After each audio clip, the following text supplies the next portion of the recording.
I learned something today. I learned something that I didn't know before. Well, I guess that's always the definition of learning. I actually learned something shocking. I learned something that kind of shook me a little bit, reminded me that maybe I don't know everything, and certainly I shouldn't trust data or listening to pundits I see on stage. I understood something about generations because recently I've had an intern. I hired one.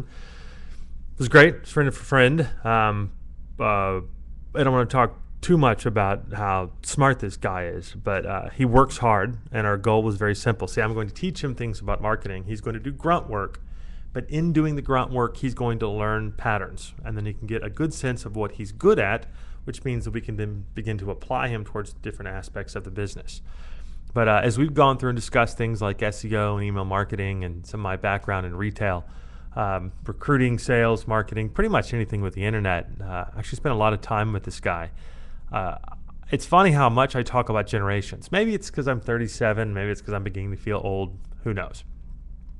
I did have one thing that I was totally wrong about, and it was has to do with phones. By the way, I heard this hysterical joke on Facebook. Someone wrote, the world's just getting phonier and phonier. 3 or 4 people read that and immediately said, what, do you think the world's getting fake? What happened? Tell us. Of course, I saw it and I read it and I realized what she meant was the world's getting phonier and phonier. That was pretty clever. Reason it matters is this, because text messaging. Because you can text message people. And a couple of years ago in recruiting, I talked about the fact that I'd begun using Twitter direct messages and texting in my LinkedIn profile to connect with candidates, to schedule times to speak with them when they couldn't talk on the phone. And it was considered a little bit revolutionary. To be honest, recruiters aren't taught to do this. See, recruiters and salespeople are taught to get on the phone because of call reluctance. See, in a sales environment or recruiting environment, which is a sales environment, a lot of people suffer from what's called call reluctance. And what that means is you're afraid of what happens if you pick up the phone. You're afraid that you won't get to anybody. You're afraid that you'll get them on the phone and you'll sound like an idiot, which is a major problem. You're afraid that you'll get them on the phone and they won't buy your product, or that they'll yell at you. Or you'll get them on the phone and they'll buy from you, which means you have to deal with success. All of those are valid, and they're all caused by fear of the phone, the most important tool in your business. But here's the thing. Call reluctance, every sales manager knows it, and knows that the goal is to kick a chair and you make sure they work hard for it. It has colored and it changed the way that we look at the world in a very bad way. And I'll explain why. Because when I found out, when I first heard, I can't remember who told me, maybe it was Gary Vaynerchuk or maybe somebody else who told us that teenagers today don't call each other. They text each other a couple times back and forth before they call. They don't just walk over and knock on people's doors. They text each other and then call and then walk over. As parents and as people in their late 30s, mid 40s, and boomers and such see this, they think it's terrible. They think it's a fear, a reluctance of actually having human-to-human communication. I remember reading bunches of stories, I think New York Times and other places, about the rise of Gen Y, and there was both positive and negative. The positive was, they're going to change the world. Until 2008 and all those stories went away because they didn't have jobs. How could they be in the workplace? And then the second part, the negative part, was, there's a fear of a conflict resolution.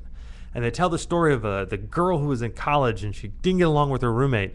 So she ran down to the computer lab and they IM'd back and forth because they didn't want to talk to each other face to face. That's an extreme example and probably a terrible anecdotal one.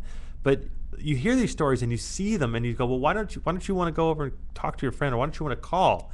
And you're surprised to find out that it's just not done. What do you mean it's not done?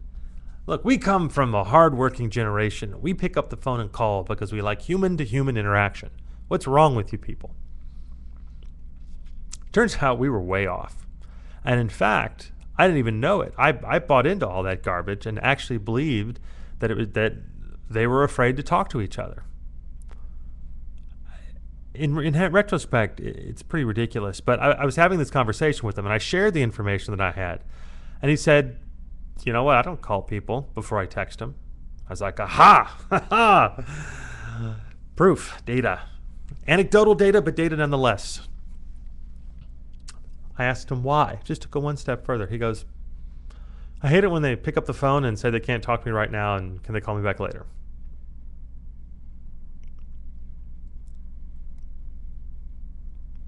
That doesn't sound like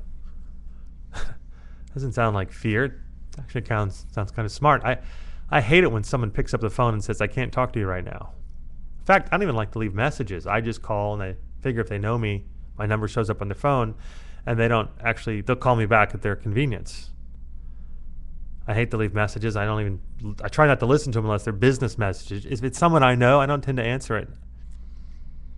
My wife texts me after I call her to make sure I know whether or not it was a serious call. This is fascinating stuff because it makes a lot of sense. If it's so annoying to listen to voicemails of someone we knew, to call back, hey, it's Phil, I'll call you back. Of course I knew it was Phil. I saw it on your cell phone. We just assumed it was fear. And don't tell me you didn't, because I know a lot of people who said the same thing, bought into it, thought the same things. Turns out they were just trying to be more constructive with their time and more polite. In fact, if you think about it, who has the psychosis but those of us who were taught that when a phone rings, what do? You answer it. Because back before answering machines, that's what you did. One, you didn't want a phone ringing all the time. It was annoying. And two, what if it's important?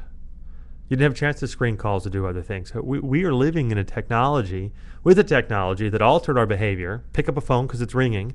And we've moved past that. We have a new phone. Hey, text you to see if you're available. And we think that they're the weird ones. Folks, we're the ones with the mental defects. Well, that shook me a little bit. It's a great thing to know because now I can do two things. One, I think I have a better sense of what Gen Y people are doing, at least in an individual case. I'm going to be smarter about how I address their behaviors and talk to them individually. Clearly, you can't take everybody in a lump, but understanding why matters a lot because I guess politeness means something. If you're going to infringe on someone, they have to really know you. Because I also know you can call someone you really, really, really are tight with, and that's not a problem. But how do you get tight with them? The second thing that you have to think about is what other weird behaviors do we have that come from a different time that we never thought about?